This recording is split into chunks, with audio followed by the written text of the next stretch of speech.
wabarakatuh.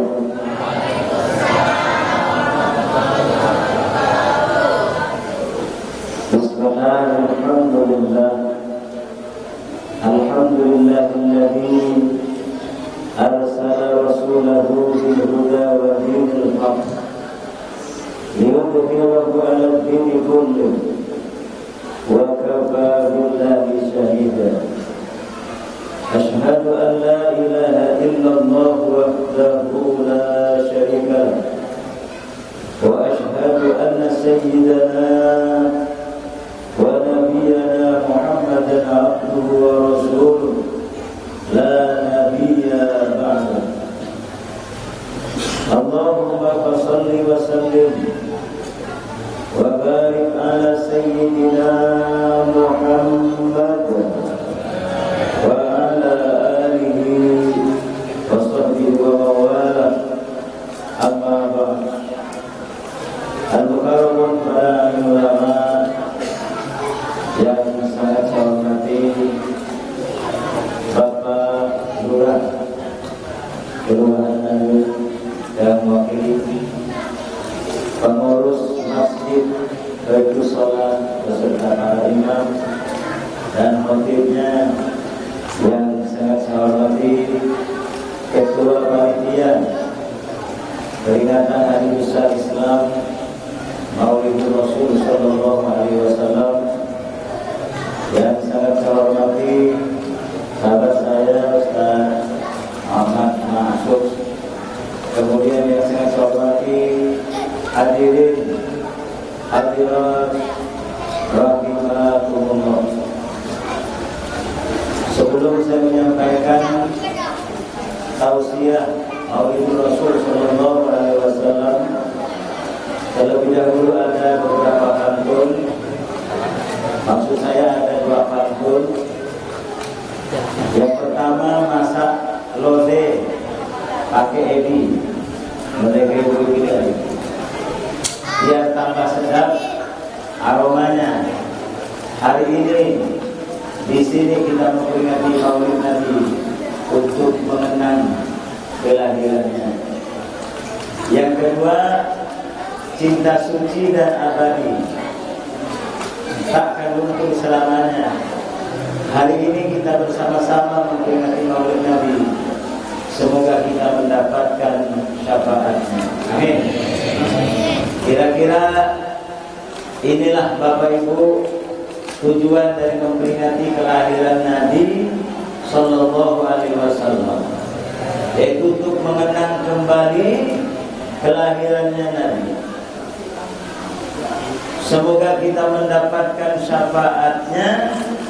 Dan yang tidak kalah pentingnya adalah kita memperingati Maulid Nabi itu dalam rangka mahabbah, dalam rangka cinta kita kepada Rasulullah Sallallahu Alaihi Wasallam.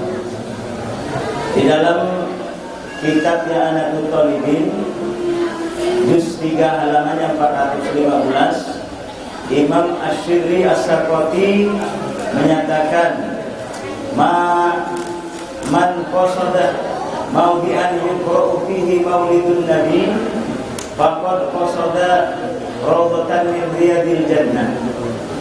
Artinya Imam Asy'ari As-Saqati berkata, man qasada mawdi'an yuqra'u fihi maulidun nabi, barang siapa yang hadir, barang siapa yang datang di satu tempat, di dalam tempat tersebut dibacakan Maulid Nabi, yuqra'u fihi maulidun nabi, yang di tempat tersebut dibacakan Maulid Nabi, diperingati Maulid Nabi, faqad qasada mawdi'an, faqad qasada rawdatan min riyadil jannah, maka hakikatnya dia telah benar-benar datang kepada satu taman, sebuah taman dari taman-taman surganya Allah Subhanahu wa ta'ala. Makanya bapak-bapak nggak salah pilih, nggak salah datang hari. Ibu-ibu nggak salah datang, Bu. Karena sesungguhnya kita hari ini bersama-sama mendatangi sebuah taman dari taman-taman surganya Allah Subhanahu wa ta'ala. Li'annahu ma qasada dzalikal maulid illa li mahabbati Rasul. Karena sesungguhnya dia tidak akan datang ke tempat tersebut kecuali karena mahabbah, kecuali karena cinta kepada Rasulullah sallallahu alaihi wasallam. Dan Nabi bersabda, "Man ahabbani kana ma'i fil jannah." Barang siapa yang cinta kepadaku, kata Rasulullah, maka dia nanti bersama-sama saya di dalam surganya Allah Subhanahu wa taala. Nah ini, Bu, mau masuk surga, Bu? Ini Bu yang hadir 1000 lebih, suaranya baru 7 orang. Bu, mau masuk surga, Bu? Baru 15 orang. Mau masuk surga, Bu? 37. Mau masuk surga, Bu? Jadi man ahabbani kana ma'i fil jannah. Siapa yang cinta kepadaku, kata Rasulullah, dia mendatangi di satu tempat yang diadakan peringatan Maulid Nabi karena cinta kepadaku, kana ma'i fil jannah, maka orang tersebut nanti bersama saya di dalam surga. Nah sekarang kalau kita cinta terhadap Nabi, ketika Rasulullah, katakanlah saat ini sedang ada yang menghina, ya, Presiden Prancis, ya. Bagaimana sikap kita sebagai umat Islam? Tunjukkan bahwa kita marah, bahwa kita tidak terima, bahwa ketika Nabi kita dihina, ketika Nabi kita direndahkan. Caranya bagaimana? Dengan memboikot produk-produk mereka, ganti dengan yang lain masih banyak. Sekalipun katanya sekarang sudah kabar juga. Ya, tetapi tetap kita tunjukkan bahwa umat Islam tidak setuju, bahwa umat tidak terima kalau Nabi kita dihina, direndahkan oleh siapa. Ini barangkali bukti dari cinta kita kepada Rasulullah sallallahu alaihi wasallam. Jadi itu tadi pertama memperingati kelahiran Nabi. Yang pertama dalam rangka mengenang lagi kelahirannya. Yang kedua karena mahabbah, karena cinta kepada Rasul. Dan yang tak kalah pentingnya Bapak Ibu, yaitu dalam rangka kita mencontoh, mentauladani Nabi, menambah rasa idola kita kepada Nabi. Karena beliau adalah contoh, beliau adalah tauladan, beliau adalah idola kita sampai kiamat nanti. Tidak ada idola lain selain Nabi Muhammad sallallahu alaihi wasallam. Hal ini direkomendasi oleh Allah dalam firman-Nya, "Laqad kana lakum fi Rasulillahi uswatun hasanah." Artinya sungguh benar-benar ada di dalam diri Rasulullah sallallahu alaihi wasallam contoh tauladan yang baik bagi. Benar-benar ada di dalam diri Nabi contoh tauladan yang baik bagi. Nah sekarang saya mau tanya Bapak-bapak, udah berapa kali ikut maulid Pak? Belasan kali? Mungkin puluhan kali ya? Puluhan kali. Bu, mana saya?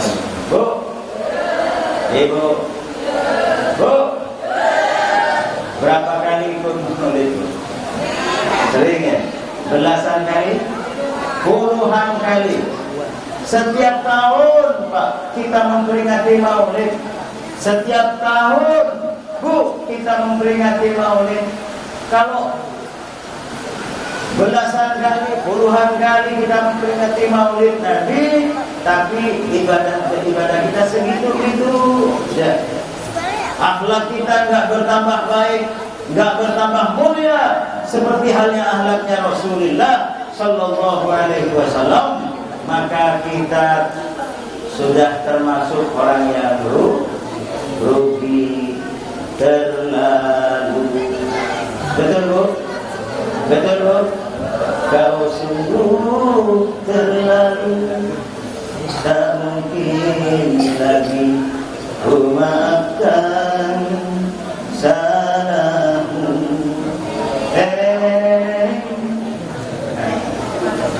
Boleh nyanyi sedikit ya? Boleh ya? Kita lanjut lagi. Jadi mencontoh, mentauladani Nabi dalam ibadah. Saya baca dalam kitab Tafsir Hamami bahwa Nabi kalau ibadah, sholat yang wajib pasti. Di samping itu sholat sunnah, bahkan setiap malam Nabi melaksanakan sholat tahajud. Tidak pernah satu malam pun Rasulullah tidak sholat tahajud. Kebayangkan, tidak pernah satu malam pun Rasulullah tidak sholat tahajud. Setiap malam beliau melaksanakan sholat tahajud. Kalau kita sebaliknya, tidak pernah satu malam pun kita sholat tahajud. Nah, inilah bedanya dengan Rasulullah. Makanya Rasulullah diterangkan dalam satu kitab tersebut sampai bengkak-bengkak kaki beliau, hatta tawarramat qadamahu, sampai bengkak-bengkak telapak kakinya Nabi kalau ibadah. Sini ada yang bengkak? Ada yang bengkak nggak? Halo, Assalamualaikum. Ya Bu, banyak yang bengkak tapi saluran, ya. Tapi kalau Rasulullah tidak Bu, karena ibadah sholat tahajud setiap malam, tidak pernah Rasulullah melaksanakan meninggalkan sholat tahajud. Makanya Allah berfirman, wa minal laili fatahajjad bihi nafilatan laka asa ayyab'atsaka rabbuka maqaman mahmud. Artinya wa minal laili, pada sebagian malam sholat tahajudlah kamu. Makanya ada satu hadis juga dari Aisyah radhiyallahu anha, Nabi bersabda, "Salasatun fardhatun alayya wa sunnatun lahu." Ada 3 perkara kata Rasulullah. Ada 3 hal wajib kepada kita kata Rasulullah. Salasatun fardhatun alayya. Ada 3 hal, ada 3 perkara kata Rasulullah, fardhatun alayya, wajib buat saya. Coba, ada berapa Bu? Ada 3 perkara, yang 3 perkara ini wajib kata Rasul buat saya. Wa sunnatul lakum, dan sunnah buat kalian semua. Untuk Anda semua kata Rasulullah sunnah, buat saya wajib. Yang pertama al-witr, salat witir. Rasulullah witir setiap malam. Kalau kita nunggu bulan puasa, itu pun kalau imam witir. Kalau imam gak witir balik ya semua kan. Rasulullah setiap malam. Wasiwak, yang kedua siwak. Makanya Nabi bersabda, laula an asyqa ala ummati la amartuhum bisiwak inda kulli shalah. Seandainya kata Rasulullah, saya tidak takut memberatkan umatku, maka aku akan perintahkan mereka untuk siwak setiap kali sholat. Bahkan kata Nabi, rakaatani bisiwak, 2 rakaat yang menggunakan siwak. Rakaatani bisiwakin, 2 rakaat kalau pakai siwak, khairum min 70 raka'atan bila siwak. Itu nilainya lebih baik daripada 70 rakaat yang tidak pakai siwak. Makanya ini amalan-amalan ini juga harus kita kalau bisa laksanakan. Dan yang kemudian yang ketiga, wa qiyamul lail, yaitu qiyamul lail, ibadah malam, yaitu sholat tahajud. Ini kalau kita memperingati Maulid Nabi kan, bagaimana kita mencontoh beliau, bagaimana kita mentauladani beliau, bagaimana ibadah kita paling tidak hampir sama dengan ibadah Nabi Sallallahu Alaihi Wasallam. Yang sholat tahajud setiap malam. Jadi malam ini Ustaz masuk, kemudian pengurus masjid dan yang lainnya, yuk niat kita untuk melaksanakan sholat. Walaupun hanya 2 rakaat, kita coba 2 rakaat. Saya membaca satu keterangan dalam sebuah kitab bahwa 2 rakaat itu yang kita laksanakan itu simpanan, itu tabungan, nanti akan diperlukan, nanti akan kita butuhkan. Ini seperti ini, lampu ini. Sekarang perlu nih karena ada bentuknya. Coba jam 12 siang nanti hidupkan lampu. Ini nggak perlu, nggak kita butuhkan. Coba nanti kalau terbenam matahari, ini perlu. Begitu juga amal kita, salat kita, puasa kita dan sebagainya. Sekarang kayak nggak perlu, sholat kayak nggak perlu, puasa nanti di bulan Ramadan kayak nggak perlu, tapi nanti itu semua kita perlukan. Makanya 2 rakaat ya Bu, sanggup Bu, sanggup Bu. Alhamdulillah. Coba dulu 2 rakaat ya. 2 rakaat nanti terbiasa itu. ahabbul a'mali ila Allahi adwamuha wa in qalla. Amal yang paling disenangi oleh Allah walaupun 2 rakaat tapi kekal. Setiap malam walaupun hanya 2 rakaat ketimbang 10 rakaat, belasan rakaat, belasan tahun lagi musuh. Betul Bu? Betul Bu? Kayaknya ada kan? Latihan. Bahkan di dalam kitab Ihya karya Imam Al-Ghazali, rak'atan yarka'uhal 'abdu fi jawfil lail khairum minad dunya wa ma fiha. 2 rakaat yang dilaksanakan seorang hamba di waktu malam khairum minad dunya wa ma fiha. 2 rakaat tersebut lebih baik daripada dunia dan isinya. Nah sekarang kalau mau sholat tahajud, bapak-bapak kalau memang mau sholat tahajud, ibu-ibu kalau memang mau sholat tahajud, saya kasih resepnya. Ada 4. Lakukan 4 cara ini, insya Allah dapat terselenggara, dapat terlaksana. Yang pertama yaitu sering-sering punya wudu. Tajdidul wudu, bahasa kitabnya tajdidul wudu, memperbarui wudu. Ketika mau tidur pertama wudu dulu ya. Udah punya wudu, zikir-zikir ini itu baru tidur. Ya. Biasakan punya wudu.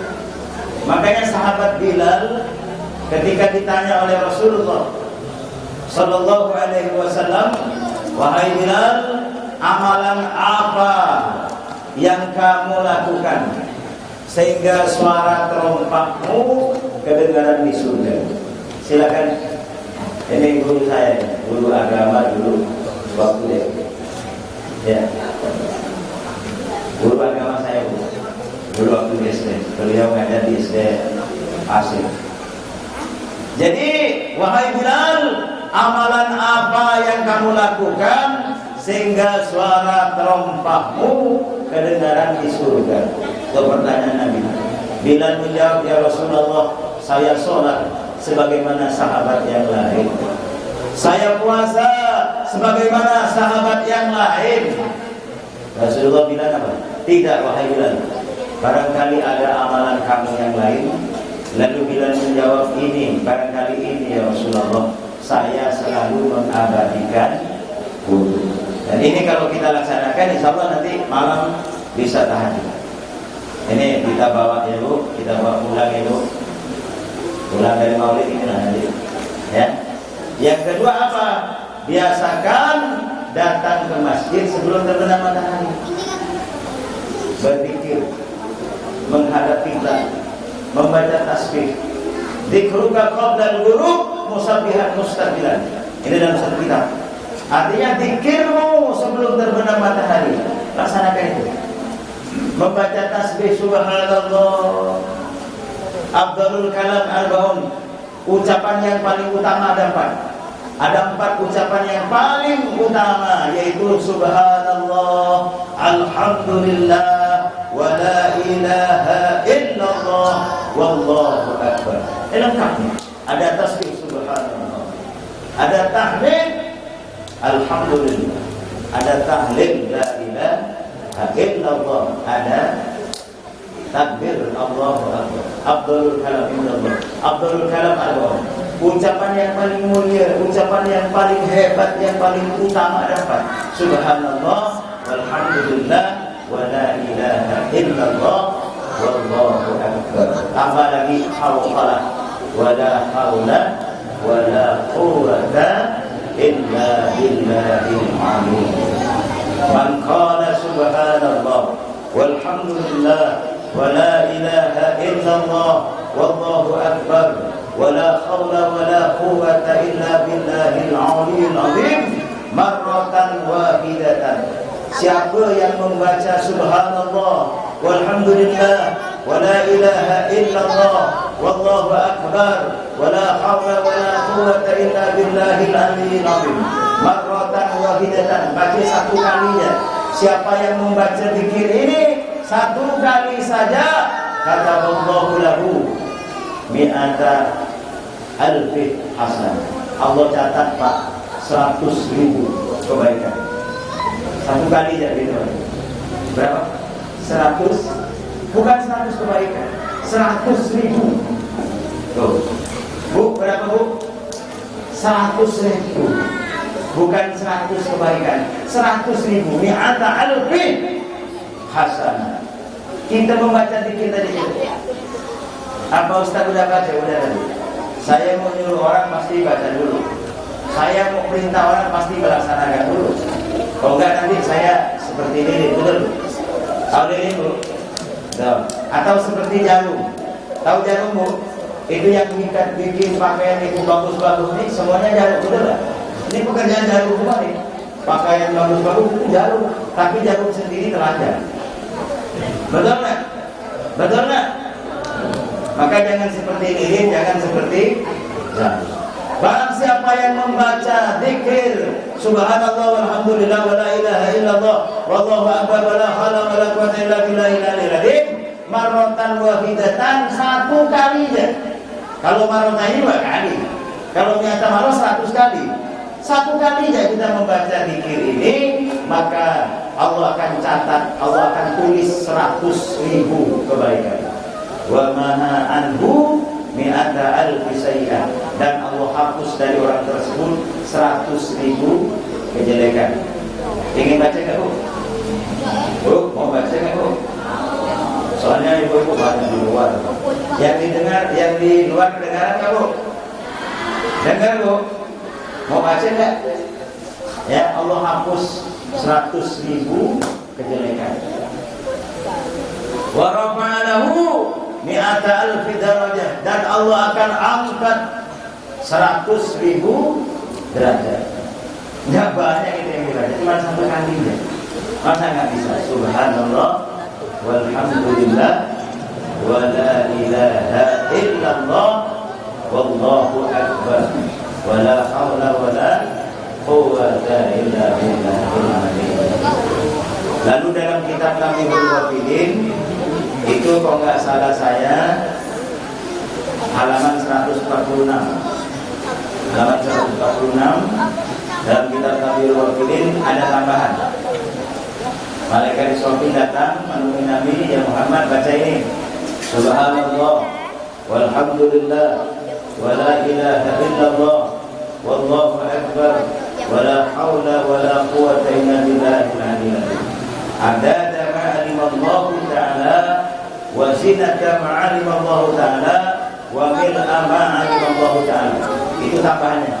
Dari yang tadi itu Pak, dari yang tadi itu ditambah adada ma'alimallahu ta'ala wa zinata ma'alimallahu ta'ala wa mil'a ma'alimallahu ta'ala. Siapa yang baca ini 1 kali saja, maka Allah catat 5 perkali. Saya sampaikan 1 ayat. Barang siapa yang membaca ini 1 kali, Allah catat baginya 5 hal. Yang pertama, kutiba minadz dzakirina Allah katsiran. Dia dicatat oleh Allah menjadi sebagai orang yang zikir terus. Padahal baca 1 kali, tapi Allah catat orang tersebut tergolong termasuk orang yang zikir terus, zikir tak berhenti. Walaupun hanya baca 1 kali, subhanallah walhamdulillah wala ilaha illallah wallahu akbar wala haula wala quwwata illa billahil aliyyil azim. Adada ma'alimallahu wa zinata ma'alimallahu wa mil'a ma'alimallahu ta'ala. Jadi Allah akan catat orang tersebut seperti apa? Orang menjadi orang yang zikir terus. Makanya saya biasa menyempatkan 1 kali bacanya. Kalau masih lanjut di mobil di kendaraan, lanjut baca. 1 kali ya kita sudah dicatat oleh Allah sebagai orang yang zikir terus. Ini keterangan dari kitab Tamyizul Ghafilin. Masih ada 3, masih ada 2. Yang ini pertama tadi dulu, yang kedua zikir sebelum terbenam datang ke masjid awal-awal, ada kiblat, berzikir kepada Allah. Yang ketiga ibadatun bainal maghrib wa isya. Biasakan menghidupkan waktu antara maghrib dan isya. Artinya ibadah antara maghrib dan isya. Bagaimana caranya? Oh banyak. Bisa dengan baca Quran ya Bu. Biasanya bapak-bapak ini, ibu di rumah. Biasanya bapak-bapak agak kurang nih, menunggu waktu isya. Bagaimana caranya? Mengisi waktu antara maghrib dan isya dengan baca Quran. Jangan tidur-tiduran di sini. Sabun tak boleh di rumah. Baca Quran ini, tunggu waktu isya. Atau dengan melaksanakan sholat sunnah. Ini jamnya benar kan? Kalau jamnya benar berarti udah kelewatan dulu. Itu udah jam dulu. Benar kan? Ini ya, setengah 10. Betul nih, setengah 10 ya. Berarti saya 20 menit lagi selesai. Jam 10 berarti ya. Gak usah lama-lama. Yang penting kan udah disiapkan amplopnya. Gurau banget dia ya. Saya kemana-mana. Ceramah maulid nih. Bahkan kemarin pulang dari Bimtek, beberapa hari di Pontianak langsung di Pulau. Lama di Masjid Imam Udin. Sama, ini ada bapak di Bukar Ustaz, di Kelapa. Kemana-mana saya ceramah nggak pernah ngarap amplop. Hari ini diundang di sini di Masjid Baitus Sholat, tidak dikasih amplop, tidak ada aku. Diundang lagi saya tidak datang. Jelas saya. Gurau. Itu udah diburu.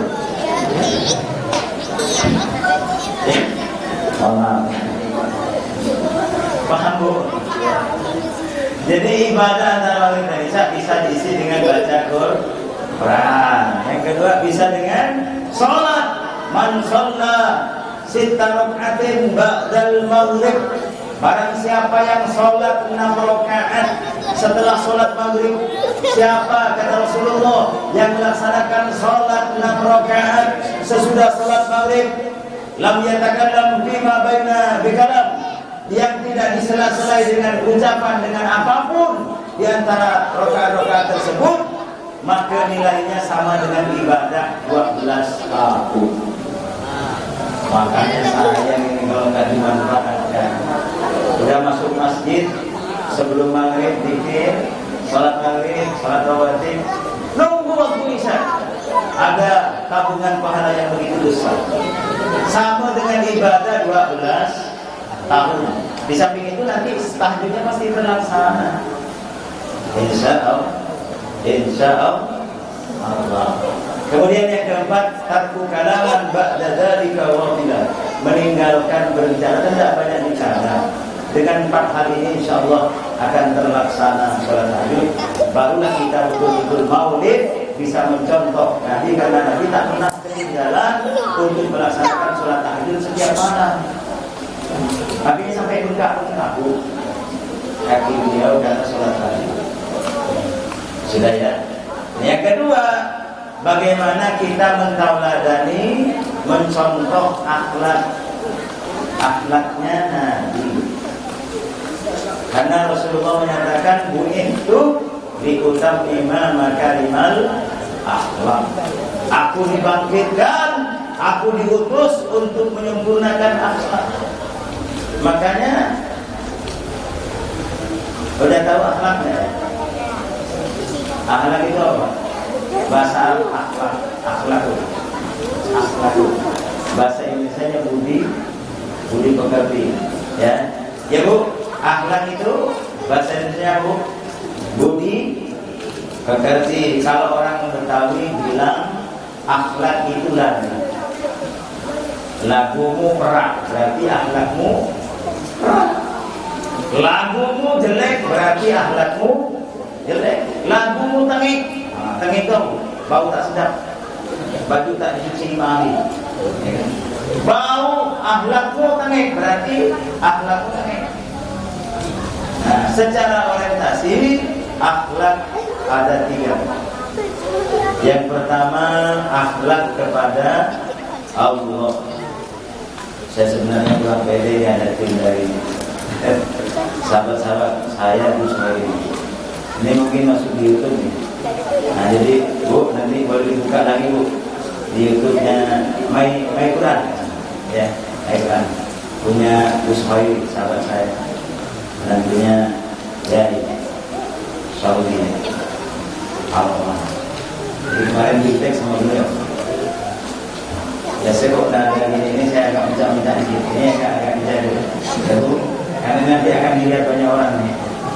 Kita tak minta. Jadi akhlak itu secara orientasi ada 3. Akhlak kepada Allah. Yang kedua akhlak kepada sesama manusia. Dan yang ketiga akhlak kepada alam, tumbuh-tumbuhan, kepada hewan. Itu ada akhlak. Kemudian secara kualitatif akhlak juga ada 3. Yang pertama akhlakul ammah, akhlak yang standar, akhlak yang biasa-biasa. Contoh Ustaz Maksud ini kirim pulsa dengan sering kirim pulsa dengan.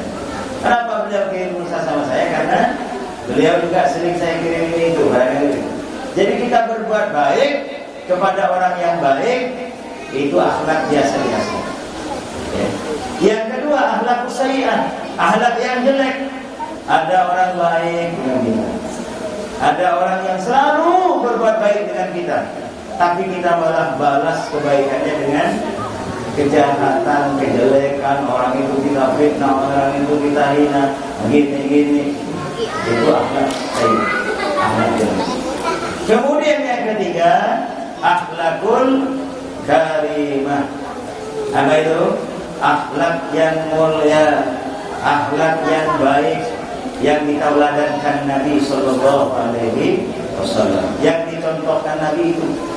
Makanya ketika Nabi dakwah di Taif, itu dilempari batu sama penduduk Taif, berdarah wajahnya, berdarah tangannya, berdarah kakinya. Jibril alaihissalam datang, ya Muhammad, angkat tanganmu, minta kepada Allah agar penduduk Taif yang melempari kamu dengan batu ini, aku himpit dengan 2 bukit ini. Nih, tawaran Jibril. Apa jawabannya Nabi? Jangan ya Jibril.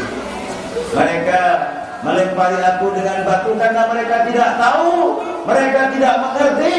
Bahkan Nabi mendoakan, Allahumma hdi qaumi fa innahum la ya'lamun. Ya Allah, berikan hidayah, berikan petunjuk kepada umatku. Dia melempari aku dengan batu karena dia tidak tahu.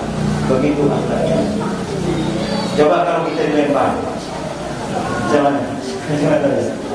Lempar juga dia.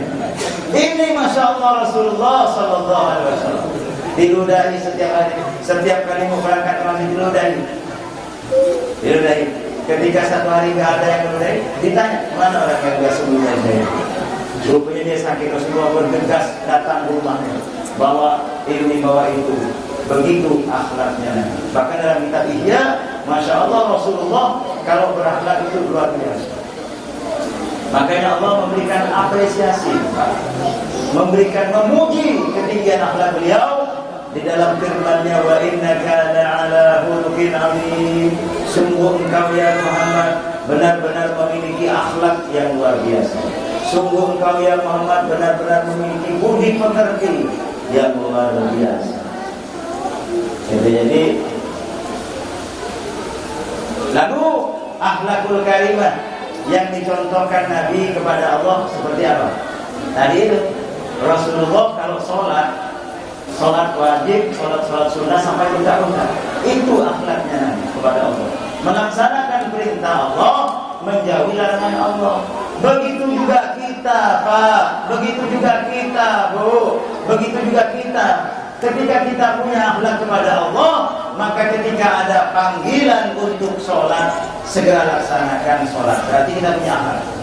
Sedang rapat, sedang kerja ini itu, sedang sibuk ini itu, semua kita tinggalkan ketika sudah ada panggilan Allah untuk melaksanakan sholat. Berarti kita punya akhlak kepada Allah Subhanahu wa ta'ala. Nanti 5 bulan lagi akan puasa.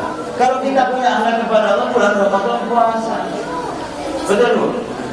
Bulan puasa nanti puasa. Kalau ibu puasa maka ibu sehat badannya. Betul? Kalau ibu sholat maka badannya akan semakin sehat karena tenang pikiran. Kalau suka sembahyang, mana suaranya?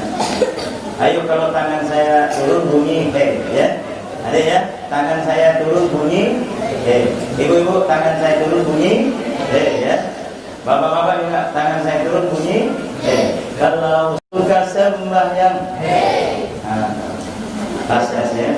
Kalau suka sembahyang he. Sehat makan. Lupa saya jawab. Kalau suka sembahyang hidup menjadi tenang. Belum lagi bu. Kalau suka puasa sehat jiwa dan raga. Udah. Nanti lagi ya.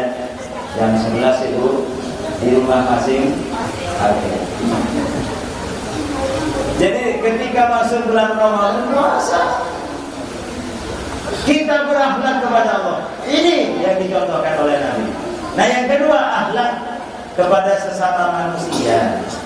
Akhlak suami, mohon maaf para kiai, para ustaz, bapak, haji, ibu hajat, mohon maaf Pak, akhlak suami terhadap istri. Lalu akhlaknya istri, ibu-ibu nih terhadap suami. Lalu akhlaknya anak-anak kepada orang tua. Akhlak suami terhadap istri. Itu saya baca dalam kitab Ihya Ulumuddin bahwa Nabi kalau melihat istrinya sibuk, beliau tidak minta bantu. Apalagi perintah, tidak minta bantu. Yang bisa dikerjain kerjakan sendiri.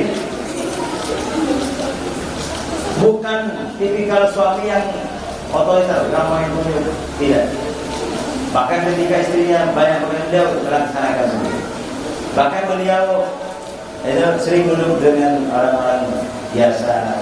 Undangan gak pilih-pilih, mau yang kaya mau undangan, mau yang miskin mau undangan. Itu Rasulullah. Maka akhlak suami begitu juga terhadap istri. Bahkan dalam berkomunikasi dengan istrinya, Rasulullah memanggil istrinya itu dengan panggilan yang sangat menyenangkan. Ya Humairah, itu panggilan istri, panggilan Nabi terhadap istrinya. Ya Humairah, wahai yang kemerah-merahan. Kebetulan istrinya Nabi yang namanya Siti Aisyah itu putih kemerah-merahan. Maka ini panggil Nabi ya Humairah, wahai yang kemerah-merahan. Nanti bapak ini memanggil istrinya pun duduk. Balik dari sini, kebetulan istrinya hitam kehitam-hitaman. Dipanggil, yang kehitam-hitam, marah nggak ibu? Pasti marah ibu. Marah nggak bu? Marah lah. Makanya kalau saya panggil istri saya, panggil saya. Sampai sekarang masih saya. Tadi beberapa kali, bapak berangkat saya. Iya. Panggil saya dulu. Begitu Rasulullah mencontohkan memanggil istrinya dengan ya Humairah. Coba kalau Muhammad sekarang, Edwin, macam-macam panggilan, ya. Tuh. Kemudian yang kedua, akhlak istri terhadap suami. Tuh. Coba bu perhatikan bu, suami-suami ibu ada bu? Ada mungkin. Suami-suami itu kemarin bu, macam mana bapak suami kita bu? Begitu berat tugasnya, yang belanja, yang ini, yang panggung dan sebagainya. Bapak kan bu, makanya ibu-ibu ini pandai-pandai mendoakan bapak. Betul bu? Bapak mau berhasil, mau sukses itu tergantung doa ibu. Betul bu? Mana ibu? Betul bu? Belum bapak, betul bu? Kesuksesan suami berangkat dari doa istri. Betul bu? Betul bu? Semakin banyak istri, makin banyak yang doakan. Mau bu? Mau. Katanya tadi kesuksesan suami berangkat dari doa. Ibu kalau ingin punya akhlak yang baik sama suami, maka tirulah istri-istri Nabi. Istri Nabi 11, semuanya solehah. Berapa istri Nabi bu? Berapa bu? 11, banyak sedikit. Sedikit karena Nabi Daud istrinya 100 dalam tafsir Al-Mulay. 100 banyak, sedikit? Sedikit. Karena Nabi Sulaiman istrinya 1000. Dalam tafsir Al-Munir, pokoknya jangan mikir gilirnya. Pokoknya 1000, jangan mikir gilirnya. Pokoknya 1000. Istrinya Nabi 11 semuanya soleha. Makanya ibu kalau ingin punya akhlak yang bagus sama suami, soleha dulu. Harus jadi istri yang soleha dulu. Coba ini yang hadir berapa? 1000 lebih? 1000 ada ya katanya? Oke, coba yang merasa sebagai istri soleha ngacu. Ayo ngacu. Berani nggak? Ayo. Ya ada yang berani. Kalau nggak ada yang berani ngacung, semua yang hadir ini adalah istri yang soleha. Amin. Semuanya yang hadir ini istri yang soleha. Amin. Karena apa, Bu? Hadiah istri yang soleha tadkhulu min ayyibadin saat. Dia nanti akan masuk pintu surga sampai yang mana saja. Boleh pilih. Yang penting soleha dulu. Nah yang hadir ini insya Allah semuanya istri yang soleha. Amin. Amin. Maka kita cek dulu, benar enggak? Karena ciri-ciri istri soleha itu paling tidak ada 5 ciri. Di dalam sebuah hadis, al-mar'atu idza shallat khamsan. Artinya wanita yang soleha itu dia melaksanakan sholat 5 waktu. Rajin sholatnya tanpa diperintah suami, sadar dia melaksanakan sholat. Cek ya. Kalau ibu adalah istri yang sholat, ini masuk 1 ciri. Yang kedua, wasolat syahraha. Di bulan Ramadan dia melaksanakan puasa, maka ibu soleha. Wa ata'at zawjaha. Dan yang ketiga, ibu istri yang soleha taat sama suami, ikut perintah suami selama perintah suami itu yang baik-baik, yang bagus-bagus, ikut aturan suami. Saya mau tanya ibu, jawab yang kompak. Bu, di rumah ibu ngatur atau diatur? Diatur ya. Kalau ngatur jauh dari istri soleh. Ibu mau diatur, bapak bilang, ma pakai jilbab ya ma. Iya bapak. Dinda pakai menutup aurat ya. Iya kan. Ikut aturan suami. Ini soleh. Dan yang keempat, wa hafidat farjaha, bisa menjaga diri, bisa enggak selingkuh, enggak selingkuh dengan siapapun, enggak SMS-an dengan tetangga, enggak SMS-an sama tukang ojek dan sebagainya. Ini soleha, ya Bu. Oke, yang terakhir, inna darka ilaiha sarratka, bahwa istri yang soleha itu yang ketika dipandang suami dia menyenangkan, nggak pernah cemberut depan suami, depan laki, nggak pernah masa murga depan suami, nggak pernah melototin suami. Istri soleha nggak pernah geger-gegeratakin dompet suami. Ini soleha, betul Bu? Senang suami melihat ibu karena nggak pernah cemberut. Di samping itu, ibu-ibu bisa menjaga penampilan. Betul Bu? Betul Bu? Pak, biasanya istri, ibu-ibu kalau keluar rumah kan rapi, pakaian yang mahal-mahal dipakai di luar rumah. Betul Bu? Minyak yang wangi, yang mahal-mahal pun dipakai kalau keluar rumah. Betul? Pantat-pantat semua. Betul kan? Betul kan? Betul ya? Nih. Boleh gak tampil rapi depan rumah? Boleh gak? Boleh, tapi niatnya harus betul. Pertama, niat menjaga kenyamanan diri dan lingkungan yang pertama. Yang kedua, niat menjaga nama baik suami.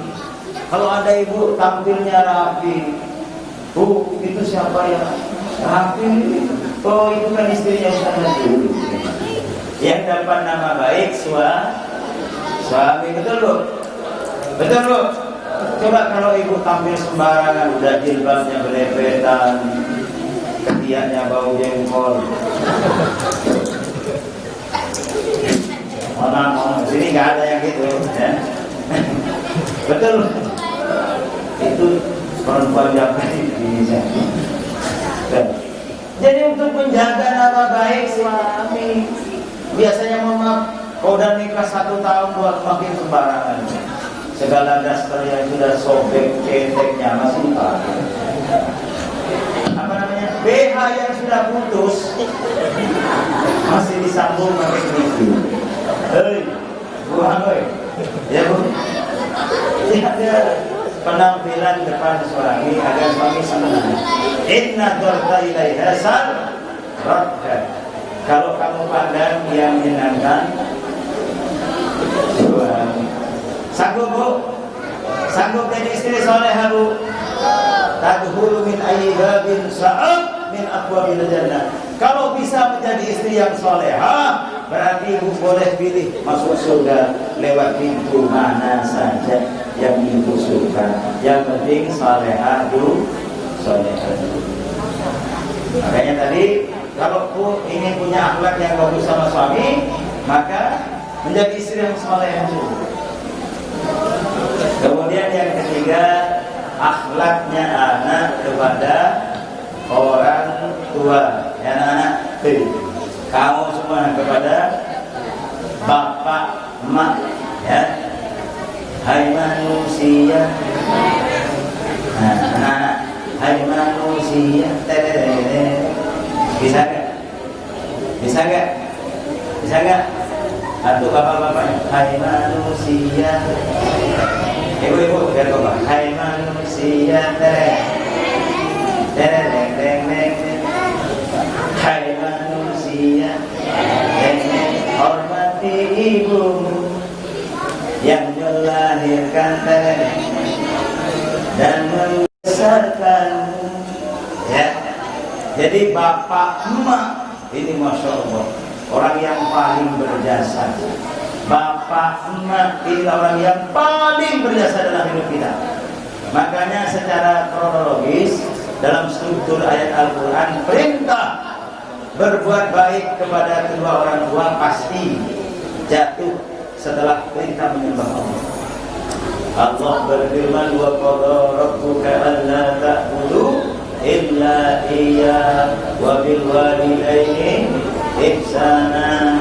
Tuhanmu telah menetapkan agar kamu tidak menyembah Tuhan selain Allah dan berbuat baiklah kepada bapak, emak, lebih-lebih kepada emak, lebih-lebih kepada ibu. Makanya ada seorang laki-laki menghadap Nabi, ya Rasulullah, man ahaqqun nas bi husni sahabati. Siapa ya Rasulullah yang paling berhak saya pergauli dengan baik? Nabi menjawab, ummuka, ibu kamu. Kemudian dia tanya lagi, itu mama. Setelah itu siapa lagi ya Rasulullah? Ummuka, ibumu. Summaman, setelah itu siapa lagi? Summa ummuka, ibu kamu, kata Rasulullah. Summaman, kemudian tanya lagi, summa abuka, baru bapakmu. Oh, ibu, betul lah. Ini penghargaan buat ibu-ibu. Masya Allah, Islam ini al-jannatu tahta aqdamil umat, diangkat derajatnya ibu. Surga di bawah telapak kaki ibu. Ibumu, ibumu, ibumu, baru bapakmu. Begitu Rasulullah menyampaikan. Siapa yang Rasulullah yang harus dihormati? 1, ibumu. 2, ibumu. 3, ibumu. 4, baru 1, bapakmu. 1 bapak, 3 boleh tak? Tak boleh katanya. 1 bapak, 3 dari dia agak habis bapak ya. 1 bapak, 3 emak. Mau? Tak mau? Oh, udahlah. Mudah-mudahan suami ibu dan adik yang kawin lagi. Amin. Kalau ada bu, saya ngajarkan doanya. Doanya ini bu, Allahumma ja'alhu minal alif ila nun. Ya Allah, jadikan suami saya yang nak kawin lagi dari alif ila nun. Paham bu? Alif nun. Insya Allah tak ada kawin lagi. Nah, macam saya ini Ustaz kan nih, Ustaz ini harus 1 istri. Kalau kiai boleh 2. Kemarin saya ceramah itu banyak ada kayak ini, kiai ini boleh istrinya 2 karena kiai. Boleh 3 karena kiai. Boleh 4, jangan lebih dari 4 karena kiai. Kalau ustaz macam saya jangan 2, jangan 3, 1 ya, 1 di Pontianak, 1 di Singkawang, 1 di Mempawah, 3 udah. Tapi saya tidak, Bu, saya ini orang yang setia kepada istri. Cintaku padamu tak akan mudah, walau seumur hidupku dalam kemanduan. Ya Bu, ya Bu. Oke, yang terakhir, masih anak-anak. Makanya anak-anak ini biasanya saya contohkan begini. Kalau mau menghadap Bapak Wakil Bupati, mau menghadap Pak Lurah misalnya, mau menghadap Pak Wakil Bupati, mau menghadap Bupati dan menurut Pak Lurah besok saya mau ketemu Pak Wakil Bupati, besok saya menghadap Ibu, besok saya ada mau ketemu Ibu. Sopan nggak? Sopan karena menggunakan bahasa saya. Coba ganti, Pak Lurahku besok nggak sopan. Pak Wakil Bupati aku besok mau. Ibu besok aku mau, nggak sopan. Aku di situ bahasa yang sebaya. Aku kau itu sebaya. Kepada orang yang lebih tua panggil saya. Kalau anak-anak ini bagaimana? Kepada bapak maknya bagaimana? Sebut nama. Nama kamu siapa? Namamu siapa? Baim. Apa? Siapa namanya? Baim. Jadi Baim contohnya nih. Baim kalau mau keluar rumah izin sama orang tuanya. Bilang Baim izin nak. Baim izin mau ke pasar. Baim izin mau ke rumah teman. Sebut nama lebih sopan. Jangan pakai bahasa aku. Kemudian yang ketiga, akhlak kepada alam, kepada tumbuh-tumbuhan. Ibu punya bunga nggak di rumah? Ada bunga? Ditanam, disiram. Kalau kita punya akhlak, disiram, dirawat. Kita jangan kotak-kotak apa namanya, ngambil pohon pisang untuk payung sementara. Kalau nggak pentingnya jangan. Kalau pun mengambil pakai pisau yang tajam. Itu kita punya akhlak kepada tumbuh-tumbuhan, kepada binatang, kepada hewan. Rasulullah ketika mau sholat Jumat, kebetulan sorbannya ditiduri kucing. Maka Rasulullah menggunting sorban itu demi tidak mengganggu nyenyaknya tidurnya kucing. Begitu akhlaknya Rasulullah. Makanya kalau pagi-pagi di rumah kita ngopi, ya Pak, pagi-pagi kan biasa ngopi, ya Bu. Nah ini contoh kopi. Contoh, lu kok nggak ada airnya gimana? Saya kira udah. Ini sahabat saya. Ini benar sangat dulu. Contoh nih Bu, pagi-pagi minum kopi. Sudah nih, jangan terlalu.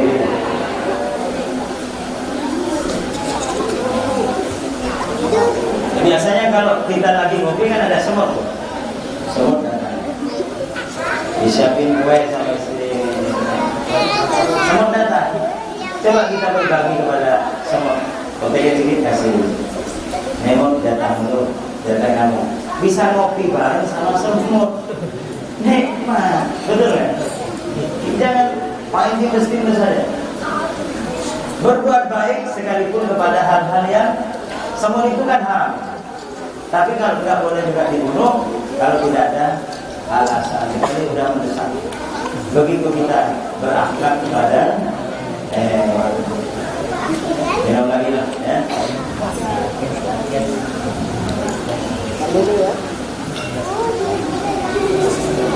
Bang Haji Omar Nama bilang begini, penceramah ibaratkan mobil jalan, perlu bensin, perlu minum lagi. Yang dengar ibarat mobil nggak jalan, nggak perlu minum, ya. Betul Bu? Makanya jam 10 tadi aku bilang selesai ya, nggak lewat sedikit itu. Belum Bu? Ibu tahan masih? Ibu sanggup berapa jam Bu? 1 jam sanggup Bu? Sanggup? Tahan? Tahan. Bapak juga begitu? Tahan 1 jam? Enggak? Anak sama ibu-ibunya. Oke, jadi satu lagi firman Allah untuk mengingatkan kita semua, Qul in kana aba'ukum wa abna'ukum wa ikhwanukum wa aswajukum wa ashiratukum wa amwalun iqtaraftumuha wa tijaratun tahshawna kasadaha wa masakinu tardawnaha ahabba ilaikum minallahi wa rasulih wa jihadin fi rasulih fi sabilih wa jihadin fi rasulih wa jihadin fi sabilih fatarabbasu hatta ya'ti Allahu bi amrihi.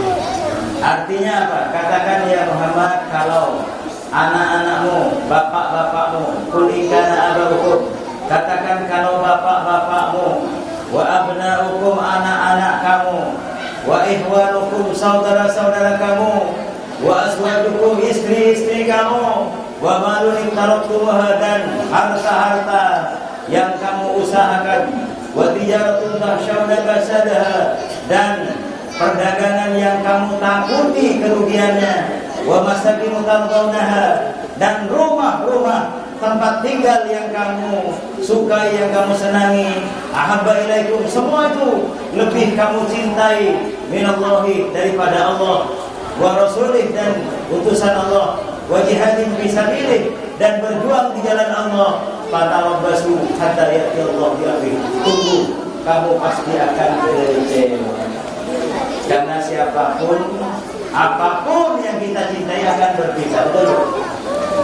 Pasti berpisah. Cinta sama suami, anak, saudara, istri, harta, perdagangan, rumah, semua akan kita tinggalkan. Maka cintai Allah, cintai Rasulullah, cintai berjuang di jalan Allah Subhanahu wa ta'ala. Barangkali ini saja yang dapat kami sampaikan, karena nanti banyak-banyak pun tak juga diingat, ya. Mudah-mudahan yang sedikit ini ada manfaatnya, ada baiknya. Allahumma muwaffiq ila aqwamit thoriq. Mari kita berdoa kepada Allah Subhanahu wa ta'ala agar semua doa-doa kita, hajat dan keinginan kita dikabulkan oleh Allah Subhanahu wa ta'ala, agar hutang-hutang kita dilunaskan oleh Allah Subhanahu wa ta'ala, agar penyakit-penyakit kita disembuhkan oleh Allah Subhanahu wa ta'ala. Ala hadhihi wa ala kulli niyatin shalihah wa ila hadratin nabi al-fatihah. A'udzu billahi minasy syaithanir rajim. Bismillahirrahmanirrahim. Ar-Rahmanir-Rahim. Maliki yaumiddin. Iyyaka na'budu wa iyyaka nasta'in. Ihdinas siratal mustaqim. Siratal ladzina an'amta 'alaihim ghairil maghdubi 'alaihim waladdallin. Astagfirullah, astagfirullah, astagfirullah, astagfirullah, astagfirullah. Bismillahirrahmanirrahim. Alhamdulillahirabbil alamin. Sallallahu alaihi wa sallam. ربنا لك الحمد كما ينبغي لجلال وجهك وعظيم سلطانك. اللهم صل وسلم على سيدنا محمد صلاة تؤمن بها من جميع الاحوال والافات، وتغفر لنا بها جميع الحاجات، وتطهرنا بها من جميع السيئات، وترفعنا بها عندك اعلى الدرجات، وتبلغنا بها اقصى ما يكفي من الخيرات في الحياه وفي الممات. اللهم جمعنا بالعافية والسلام، وحفظنا بالتقوى والاستقامة، وأعذنا من موجبة الندامة، إنك سميع الدعاء. يا الله يا Rabbi, saya berkumpul di masjid ini, ya Allah, mengadakan kegiatan Maulid Rasul sallallahu alaihi wasallam. Ya Allah, kabulkanlah doa